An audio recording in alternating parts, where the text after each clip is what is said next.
Matumal ang benta? Huwag ka kagad magpa-buy one, take one. May solusyon dyan.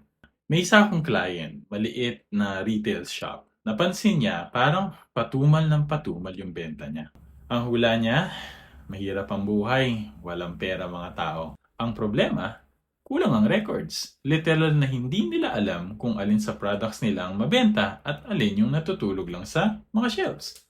Dahil manual ang encoding at minsan late pa yung mga reports, wala silang malinaw na picture kung saan sila kumikita at saan nalulugi. Kaya ang ginawa namin, nag-set up tayo ng Zero at kinonect sa inventory system nila. Every sale, real-time na pumapasok dun sa accounting records.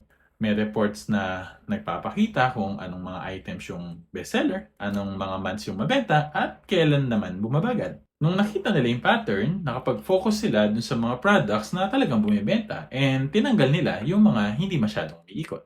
And within 3 months, tumaas ulit yung sales kahit wala silang ginagawang malaking promo. Kung sa tingin mo matumal ang benta mo, the more that you need financial reports to guide you. Kapag may malinaw kang numbers, makokontrol mo kung paano ka kikita para hindi ka umaasa na lang sa sana. This is the power of accounting automation. And if you're interested to know more, send us a message. Laging tandaan, basta accounting, i-automate na yan.